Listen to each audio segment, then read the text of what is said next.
చీకటిలో నుండి వెలుగులోనికి నడిపించే సత్య జీవ మార్గం, ఇది సత్య జీవ మార్గం, సత్య జీవ మార్గం, ఇది సత్య జీవ మార్గం. మార్గం సత్యం జీవం, మార్గం సత్యం జీవం.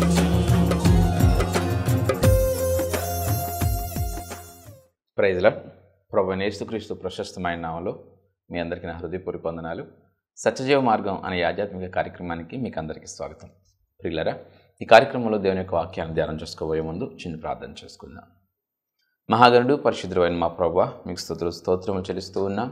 ఇదిగో నాయన, నా తండ్రి, మీ వాక్యాన్ని ధ్యానం చేయడానికి మేము సిద్ధపడుతూ ఉండగా మాతో మాట్లాడమని, మీ సహాయాన్ని మాకు అనుగ్రహించమని మీ పాదాలు పట్టుకుంటూ ఉన్నాం. మీ స్వరాన్ని మాకు వినబడినవ్వండి. అయా, మమ్మల్ని జ్ఞానంతో నింపి మీ కృపతో నింపమని ప్రభువైన యేసు నామములో ప్రార్థించి వేడుకొంచున్నాను నా తండ్రి, ఆమేన్.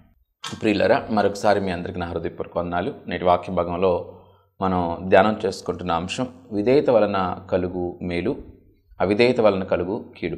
ఖచ్చితంగా అవిధేయత వలన మేలు కలుగుతుంది, అలాగే అవిధేయత వలన కూడా కీడు కలుగుతుంది. ఈ సత్యాన్ని ప్రతి విశ్వాసి కూడా ఖచ్చితంగా గ్రహించి తీరాలి. చాలా సాదాసీదాగా అనాలోచనగా భక్తి చేయడం వలన ప్రయోజనం కలగదు కదా. చాలా జాగ్రత్తగా దేవుని యొక్క వాక్యాన్ని అర్థం చేసుకుంటూ దేవుని యొక్క వాక్యపు వెలుగులో జీవించడం, దేవుని ఆజ్ఞల మార్గంలో నడుచుకుంట చాలా క్షేమకరమని, అది ఆశీర్వాదమని విశ్వసించి ఆ రీతి ప్రవర్తన, ఆ రీతి నడత ప్రతి విశ్వాసకి అవసరమై ఉంది. సాధారణంగా ఏం ఆలోచిస్తారంటే, దేవుని సన్నిధికి వెళ్తూ ఉంటారు, దేవుణ్ణి ఆరాధిస్తూ స్తుతిస్తూ ఉంటారు, దేవునికి అర్పణలు ఇస్తారు, దేవుని పని చేస్తారు, పరిచర్యలో పాలుపంపులు పొందుతారు, కానీ అంతే విధేయత అని అనుకుంటూ ఉంటారు. అంతవరకే దేవుని మార్గంలో నడవడం అంటే అనుకుంటూ ఉంటారు. కాదండి, ప్రతి విషయాన్ని మనం సున్నితంగా ఆలోచన చేసి అర్థం చేసుకోవాల్సిన అవసరం ఉంది. దేవుని ఆజ్ఞలు ఏమైతే ఉన్నాయో, అలాగే దేవుని యొక్క వాక్యాన్ని ధ్యానం చేస్తూ ఉన్నప్పుడు దేవుని ఉద్దేశాలు ఏమైతే మనకు అర్థమవుతాయో వాటిని బట్టి జీవితాన్ని మార్చుకోకుండా, జీవితం సరిదిద్దుకోకుండా, దేవునికి అనుకూలంగా మార్చుకోకుండా ఉంటే ఇంకా అవిధేయత అనేది జీవితంలో ఏలుబడి చేస్తూ ఉన్నట్లే. ఆ అవిధేయత వలన కీడు నీ జీవితం మీద నిలిచి ఉంటూ ఉంటుంది. కాబట్టి సంపూర్ణమైన విధేయతలోకి, సంపూర్ణతలోకి మనం నిత్యము రూపాంతరం చెందుతూ జాగ్రత్త పడుతూనే ఉండాల్సిన అవసరం ఉంది. ఇంకా కొంతమంది మరి లోకానుసారమైన తెలివిని కలిగి ఉండి అన్నీ చేస్తారు, కానీ కొన్ని విషయాల్లో దేవునికి సంపూర్ణమైన విధేయత చూపించడానికి మనస్సు లేక, వారికి ఇష్టం లేక, వారు ఎవరు ఇలా ఉంటున్నారులే, పాస్టర్లే ఉండరు, లేకపోతే 10 సంవత్సరాల నుంచి ఆ యొక్క సుబ్బమ్మ ప్రార్థనకి వెళ్తుంది, ఆవిడే ఉండదు, ఆ యొక్క సుబ్బారావు వెళ్తున్నాడు ప్రార్థనకి, ఆయనే అలా ఉండడు అని ఆ వాళ్ళని వీళ్ళని మనుషుల్ని, పాస్టర్లని చూసి కూడా విధేయత చూపించుకోకుండా, దేవునికి అనుకూలస్తులుగా మారుకోకుండా ఒక అలవాటు అయిపోయిన మరి మూఢభక్తిని చేస్తూ జీవించేవాళ్ళు చాలామంది ఉంటారు. కానీ విధేయత చాలా ప్రత్యేకమైంది. దేవునికి విధేయత కలిగి జీవిస్తూ ఉంటే చాలా మేలు కలుగుతుంది. ఆ మేలు ఏంటి? అలాగే విధేయతను విడిచి, విధేయతను మరచి, విధేయత గురించి అసలు ఆలోచనే లేకోకుండా, ఆ ఆశ లేకుండా మనసుకు నచ్చినట్లుగా బ్రతికేస్తూ అవిధేయమైన స్థితిలోనే ఉంటూ దేవుని యొక్క వాక్యానికి విలువ ఇవ్వకోకుండా, దేవుని యొక్క వాక్యానికి భయపడుకోకుండా, లోబడుకోకుండా జీవించడం వలన దేవుని నుంచి వచ్చే మేలు కలగకపోగా మీ స్వయం కృపాపరాధములను బట్టి కీడు మీ జీవితంలో నిలిచి ఉంటుంది. కాబట్టి ఈ సత్యాన్ని మనం గ్రహించి కొంత ఆలోచన చేసి దేవునిలో లోతైన అనుభవంలోకి నడిపింపబడటానికి, సంపూర్ణతలోకి నడిపింపబడడానికి తీర్మానం తీసుకోవడం చాలా మేలు. ద్వితీయోపదేశకాండంలో ఒక చక్కటి మాట ఉంటుంది, అది చదువుకొని ముందు కొనసాగుదాం. ద్వితీయోపదేశకాండం 5వ అధ్యాయం 33వ వచనం. కాబట్టి మీరు కుడికి గాని ఎడమకే గాని తిరుగక మీ దేవుడైన యెహోవా ఆజ్ఞాపించినట్లు చేయుటకు జాగ్రత్త పడవలెను. మీరు స్వాధీనపరచుకొనబో దేశంలో మీరు జీవించుచు మేలు కలిగి దీర్ఘాయుష్మంతులగునట్లు మీ దేవుడైన యెహోవా మీకు ఆజ్ఞాపించిన మార్గములన్నిటిలో నడుచుకొనవలెను. దేవుడు మనకు ఆజ్ఞాపించే మార్గాలన్నిటిలో నడుచుకుంటే మనకి మేలు కలుగుతుంది, ఆశీర్వాదం కలుగుతుంది, దీర్ఘాయుష్ కలుగుతుంది. సో దేవుని యొక్క వాక్యం మనం చదువుకున్న లేఖనంలో వాక్యం ఎంత సూటిగా చెప్తుంది, మీరు కుడికే కానీ ఎడంకే కానీ తొలగక దేవుని మార్గాలలో జాగ్రత్తగా నడుచుకుంటూ ఉండాలని, నడుచుకొనుటకు జాగ్రత్త పడాలని. సో ఈ విషయాన్ని మనం గ్రహిస్తే చక్కగా దేవుని యొక్క వాక్యం నుంచి కుడికే కానీ ఎడమకే కానీ తొలగటం మంచిది కాదని, అది అవిధేయత అని మనకు అర్థమవుతుంది. అయితే విధేయత వలన కలిగే మేలేంటి, అవిధేయత వలన కలిగే కీడేంటి అనేది మనం ధ్యానం చేయడం ద్వారా చాలా విషయాలని అర్థం చేసుకోవడానికి అవకాశం ఉంటుంది. ఆజ్ఞల మార్గంలో నడుచుకునుట, ఆజ్ఞలను అనుసరించి పాటించి జీవించుట, దేవుని యొక్క వాక్యాన్ని పాటించి జీవించుట విధేయత. దేవుని యొక్క వాక్యం ఏ రీతిగా అయితే మనం జీవించాలని బోధిస్తుందో ఆ రీతిగా జీవించడం దేవునికి విధేయత కనపరుస్తూ జీవిస్తున్నట్లు. అలా కాక నీ మనసుకు నచ్చినట్లుగా, అవసరాలు నిన్ను నడిపిస్తున్నట్లుగా, నీ ఆశ కోరిక నిన్ను నడిపిస్తున్నట్లుగా నీవు నడిస్తే అది అవిధేయత. ఆ అవిధేయత వలన కీడు అనేది కలుగుతుంది. సో విధేయత వలన మేలు కలుగుతుంది, అవిధేయత వలన కీడు కలుగుతుంది. దేవుని ఆజ్ఞలను అనుసరించి నడుచుకొనుట విధేయత. దేవుని ఆజ్ఞలను లెక్క చేయకోకుండా మన అవసరాన్ని బట్టి, అలాగే మన ఆశ కోరికను బట్టి నడుచుకొనుట అవిధేయత. ఈ అవిధేయత వలన కీడు కలుగుతుంది, విధేయత వలన మేలు కలుగుతుంది. సో ఈ విధేయతను కానీ అవిధేయతను కానీ మనం జాగ్రత్తగా అర్థం చేసుకుని విధేయత వైపు మొగ్గు చూపడం చాలా మేలు. ఏంటి విధేయత? ఆజ్ఞలను అనుసరించడం. ఏంటి ఆజ్ఞలు? మనందరికీ బాగా సుపరిచితమైనవే.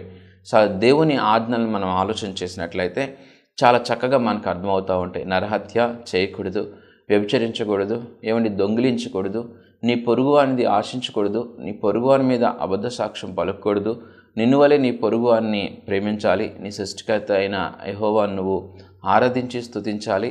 మరి ఆ దేవుని తప్ప ఏ విగ్రహాన్ని అయినను పైన ఆకాశం అందే కానీ, క్రింద భూమి అందే కానీ, భూమి క్రింద నీటి అందే కానీ ఏ ఆకారమునకు కూడా నువ్వు నమస్కరింపకూడదు.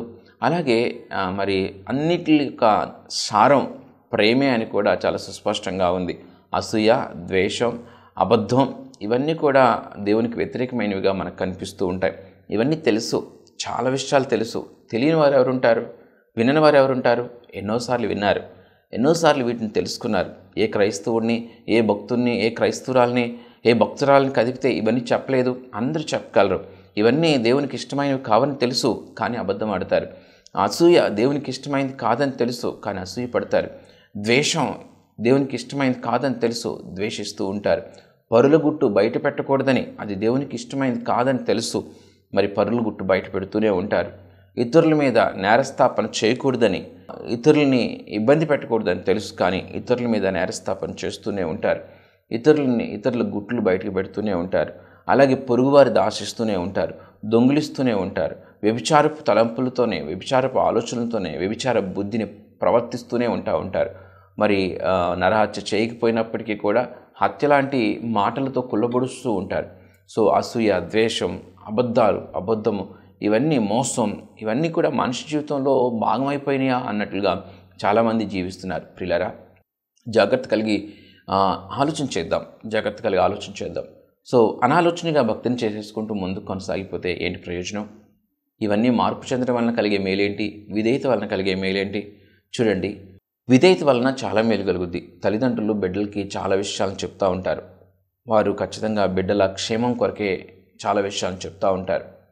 సో మమ్మీ నేను అది చేయడం మీ మమ్మీకి ఇష్టం లేదు, డాడీకి నేను అలా ఉండటం ఇష్టం లేదు, ఇలా ఉండటం ఇష్టం లేదు, నా చుట్టూ గిరిగీసేశారు, నన్ను బంధిస్తున్నారు, నన్ను ఇబ్బంది పెడుతున్నారు మా మమ్మీ డాడీ అని పిల్లలు అనుకున్నట్లుగానే కొంతమంది అనుకుంటారు. దేవుని ఆజ్ఞను చూసి అవన్నీ చేయాలా, ఇవన్నీ పాటించాలా, ఇవన్నీ పాటించడం ఎలా, ఇవన్నీ పాటించేవారు ఉంటారా, ఇవన్నీ పాటించలేరు కదా, ఇవన్నీ పాటిస్తే జీవితాన్ని ఎంజాయ్ చేయడం ఎలా, ఇవన్నీ పాటిస్తే ఎలా సంపాదించగలం, ఇవన్నీ పాటిస్తే అసలు ఎలా ఈ భూమి మీద బ్రతకగలం, ఇవన్నీ పాటిస్తే బ్రతికినట్లే, ఇవన్నీ పాటిస్తే ముందుకు వెళ్ళినట్లే అని అనుకుని చాలా చులకనగా, చాలా లెక్కలేకోకుండా, వాటిని లెక్క చేయకోకుండా, వారికి నచ్చినట్లుగా మోసపూరితంగా జీవిస్తూనే, మరి వారికి నచ్చినట్లుగా గర్వంగా జీవిస్తూనే, వారికి నచ్చినట్లుగా అబద్ధాలతో జీవిస్తూనే, వారికి నచ్చినట్లుగా అసూయపడుతూ, ఈర్ష్యపడుతూ, ద్వేషాన్ని, కోపాన్ని నింపుకుంటూనే గలిబిలికరమైన స్థితిలోనే దేవుణ్ణి వెంబడిస్తూ భక్తులమని అనుకునేవారు చాలామంది ఉన్నారు.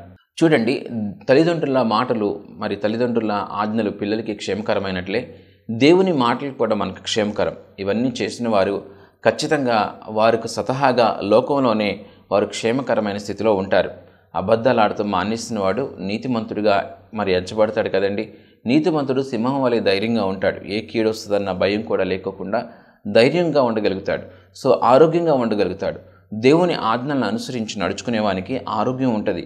అలాగే వారికి శ్రేయస్సు ఉంటుంది, వారికి క్షేమం ఉంటుంది. వారు సంతోషంగా ఉండగలుగుతారు. ఇతరులు వారిని ప్రేమించగలుగుతారు. వారు సమాజంలో గౌరవప్రదమైన స్థితిలో బ్రతకగలుగుతూ ఉంటారు. సో మంచి వ్యక్తులుగా తీర్పు అనేది పొందుతూ ఉంటారు. ఈ రీతిగా సమాజంలోనే మనకు ఒక క్షేమం, ఒక మేలు, ఆరోగ్యం, ఒక గుర్తింపు మనకు వస్తుంది. దేవుని మాటలను తూచా తప్పుకోకుండా మనం పాటిస్తున్నప్పుడు మనకి దేవుడు చాలా మేలులతో మనల్ని నింపుతాడు. ఇది దేవుని నుంచి వచ్చే మేలులు కాకుండా స్వతహాగానే ఇవన్నీ మేలులు కలుగుతాయని చూసుకున్నాం.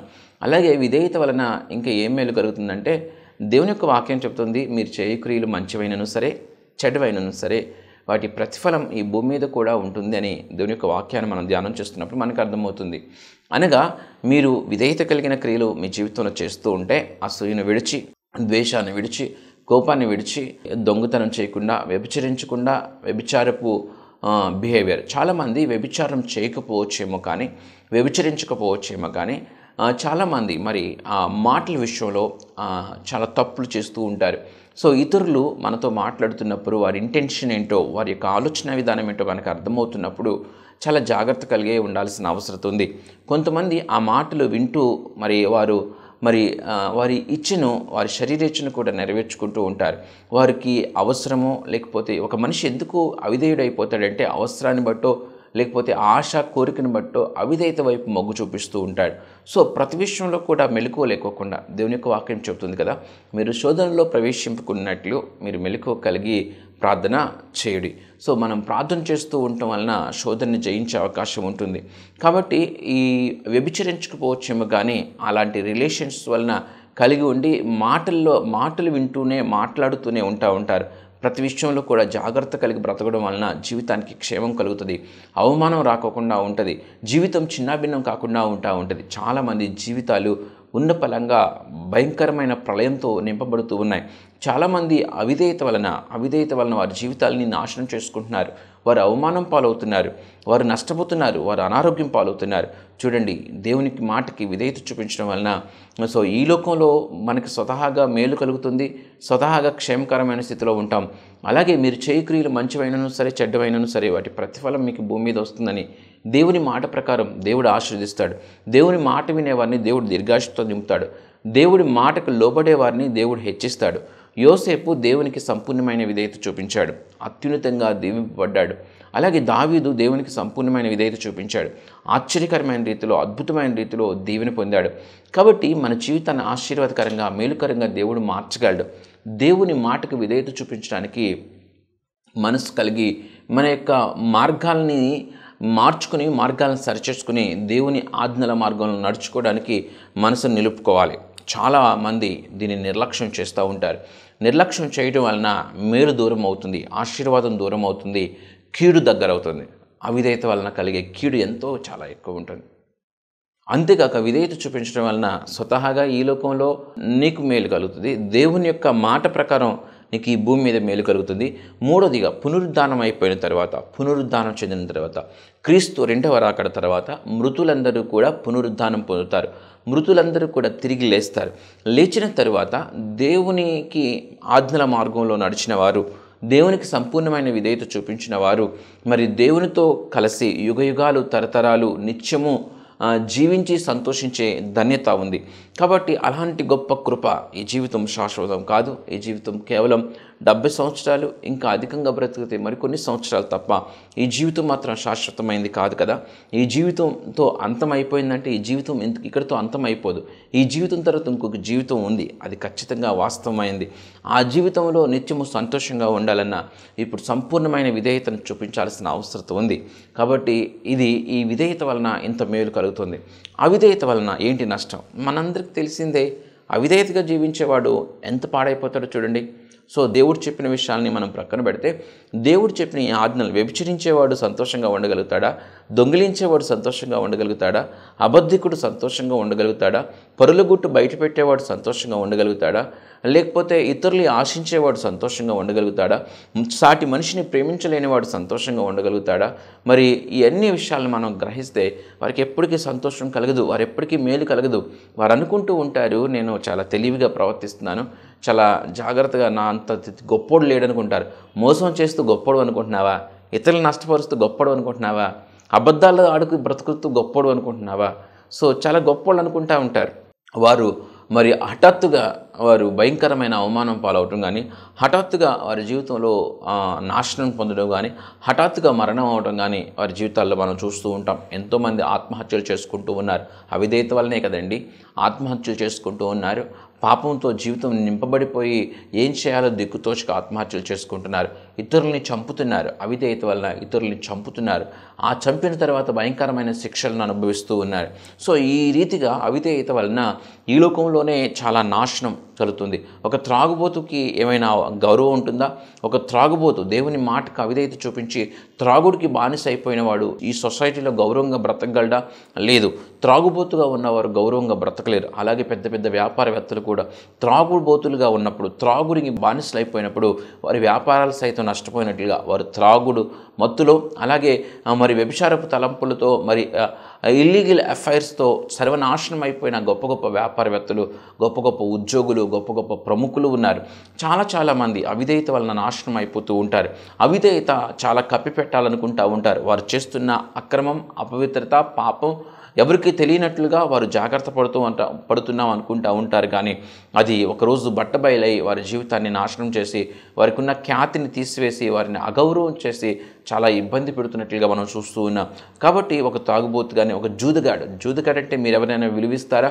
జూదంలో చాలా పేకాట, లేకపోతే కోడి పందాల్లో చాలా జూదంతో నింపబడేవారు ఉన్నారు. ఇలాంటి అపవిత్రమైన కార్యాలకి, అపవిత్రమైన ఆటలకి, అపవిత్రమైన జూదానికి, అపవిత్రమైన అలవాట్లకి ఖచ్చితంగా దూరం ఉండుకోకుండా వాటిలో ఆనందించేవాడు, దేవునికి అవిధేయుడిగా జీవించేవాడు ఖచ్చితంగా ఈ లోకంలో తనకు తానే అవమానం పాలు, తనకు తానే నష్టం పాలు అయిపోతూ ఉంటాడు. అలాగే మరి దేవుడు ఇంతకుముందు చెప్పిన రీతిగా మీరు చేయ క్రియలు మంచివైనను సరే, చెడ్డమైనను సరే, ఆ యొక్క చెడు క్రియల వలన ఖచ్చితంగా ఈ లోకంలో దానికి సంబంధించిన నష్టం, దానికి సంబంధించిన పరిహారం, దానికి సంబంధించిన ఇబ్బందికరమైన పరిస్థితులన్నింటినీ ఈ భూమి మీద కూడా తను అనుభవించాల్సిన దుస్థితి, దుర్మార్గత ఉంటుంది. చాలామంది సాటి వారిని, పొరుగు వారిని, ఇరుగు పొరుగు వారిని అవమానపరిచేవారు, హేళన చేసేవారు, తక్కువ చేసేవారు ఉంటారు. ప్రియులారా, దేవుని యొక్క వాక్యంలో ఒక చక్కటి మాట ఉంటుంది. విధవరాంటను కానీ, లేకపోతే దిక్కులేని పిల్లల్ని, తల్లిదండ్రులు లేని అనాథలను కానీ, పరదేశులను కానీ, అంటే పరాయి ఊరు వారిని కానీ, ఇతర దేశస్తులను కానీ, అనామకులను కానీ, బీదవారిని కానీ వెక్కిరించకూడదు, వారిని అవమానపరచకూడదు, వారిని హేళన చేయకూడదు. ఖచ్చితంగా నీవేదైనా చేయగలిగిన మేలు ఉంటే దానికి వారు యోగ్యులైతే ఖచ్చితంగా మేలు చేసేవాడుగా నువ్వు ఉండాలి, మేలు చేసేదానిగా నువ్వు ఉండాలి. అలా కాక అవిధేయతను కనపరుస్తూ వారిని తక్కువ చేసినా, వారిని ఇబ్బంది పెట్టినా దేవుడు కనికరించడు. బీదవారిని ప్రేమించేవారిని దేవుడు దీవిస్తాడు. బీదవారిని కనికరించేవాడు యెహోవాకు అప్పిచ్చేవాడు అని చెప్పి దేవుని యొక్క వాక్యం చెబుతూ ఉంది. కాబట్టి ఈ ఇతరులని ద్వేషించడం, ఇతరులని తక్కువ చేయడం, తక్కువ చేసి మాట్లాడటం కూడా అవిధేయతకి ఎందుకు వస్తుంది. అలాంటి అవిధేయమైన కార్యాలను బట్టి దేవుని శాపం అనేది మనుషుల మీద నిలిచి ఉంటుంది. కాబట్టి ప్రతి అవిధేయమైన కార్యాన్ని విడిచిపెట్టి విధేయత వైపు మొగ్గు చూపించడానికి మనసు నిలుపుకొని జాగ్రత్త పడాల్సిన ఆవశ్యకత ఉంది. దేవుని యొక్క వాక్యం నుంచి కుడికే కానీ ఎడమకే కానీ తొలగకూడదు. అలాగే పునరుద్ధానం, ఇంతకుముందు మనం పునరుద్ధానం అనేది ఉంది. ప్రతి చచ్చిపోయిన మనిషి, మంచి వాళ్లే పునరుద్ధానం పొందుతారా? కానీ కాదు. మంచోడైనా చెడ్డోడైనా ఎవడైనా సరే ఈ భూమి మీద జీవించి మరణించిన ప్రతి వాడు కూడా క్రీస్తు రెండవ రాకడ తరువాత మరి ఆ పునరుద్ధానం పొందుతారు. వారు మృతులలో నుంచి లేస్తారు. లేచిన తర్వాత వారికి ఈ అవిధేయతతో జీవించిన వారు, చర్చికి వెళ్ళాం కదండి, చర్చికి వెళ్ళినా చాలా పాటలు పాడాం కదండి, చాలా పాటలు పాడినా, చాలా పని చేసాం కదండి, చాలా పని చేసిన, చాలా కానుకలు ఇచ్చాం కదండి, చాలా కానుకలు ఇచ్చిన, నీ జీవితం, నీ హృదయం చాలా ముఖ్యం. నీ జీవితంలో దేవుని క్రియలు లేకుండా, నీ జీవితంలో దేవుని విధేయత లేకోకుండా, నువ్వు రక్షింపడుకోకుండా, రక్షణను కాపాడుకోకుండా, విధేయత కలిగి జీవించుకోకుండా నీవు నేను అంత ఇచ్చాను, ఇంత ఇచ్చాను, నేను అలా చేశాను, ఇలా చేశాను అని చెప్పుకోవడం వలన ప్రయోజనం లేదు. తీర్పు అనేది ఉంటుంది. ఆ తీర్పు తర్వాత దానికి సంబంధించిన శిక్ష, దానికి సంబంధించిన భయంకరమైన పరిస్థితులు, మరి కన్సిక్వెన్సెస్ అనేవి ఉంటాయి. అప్పుడు చచ్చిపోవాలని అనిపిస్తుంది. ఆత్మహత్య చేసుకోవడానికి కూడా అవకాశం లేదు. అగ్ని ఆరదు, పురుగు చావదు. భయంకరమైన పరిస్థితిలో అప్పుడు అనుభవించాల్సిన అవసరం ఉంటుంది. కాబట్టి విధేయత అనేది చాలా చాలా ప్రాముఖ్యం. అవిధేయతను విడిచిపెట్టాల్సిన అవసరం ఉంది. అనాలోచనగా భక్తి చేయొద్దు. అనాలోచనగా భక్తి చేయడం వల్ల ప్రయోజనం లేదు. సో ఈ శరీర నియమం ఆత్మ నియమానికి వ్యతిరేకంగా పనిచేస్తూ ఉంటుంది. ఖచ్చితంగా దాన్ని గ్రహించాలి. ఎవరైతే ఖచ్చితంగా విధేయత కలిగి జీవించాలని తీర్మానం తీసుకుంటారో, అలాంటి ప్రయత్నం, అలాంటి గట్టిగా నిర్ణయం తీసుకుని ముందు కొనసాగుతూ ఉంటారో వారికి ఒక చక్కటి అనుభవం ఉంటుంది. వారి హృదయంలో ఎప్పుడు కూడా ఈ శరీరానికి ఆత్మకి మధ్య భయంకరమైన పోరు జరుగుతూ ఉంటుంది. సో ఈ పోరులో వారు ఆత్మ నెగ్గినప్పుడు వారికి అమితమైన ఆనందం, గొప్ప తృప్తి, సంతోషం కలుగుతూ ఉంటుంది. ఈ శరీరాన్ని ఆత్మ జయించేటట్లుగా ఉండాలి. ఈ శరీర నియమాన్ని అధిగమించే శక్తి ఆత్మకి ఎలా వస్తుందంటే ప్రార్థన ద్వారా, వాక్య ధ్యానం ద్వారా వస్తుంది. మీరు శోధనలో ప్రవేశింపుకున్నట్లు మెలకువ కలిగి ప్రార్థన చేయుడి అన్న మాట ద్వారా అలర్ట్గా ఉండాల్సిన అవసరం ఉంది. మెలకువగా ఉండాల్సిన అవసరం, అలర్ట్గా ఉండాలి. అలర్ట్గా లేకపోతే, అనాలోచనగా ఉంటే మరి ఎప్పుడు మృంగుదినా అని పొంచి ఉన్న అపవాది కుతంత్రాల్లో, తంత్రాల్లో పడిపోతూ ఉంటారు. మాట్లాడేటప్పుడు జాగ్రత్తగా ఉండాలి. ఎవరితో మాట్లాడుతున్నారో జాగ్రత్తగా ఉండాలి.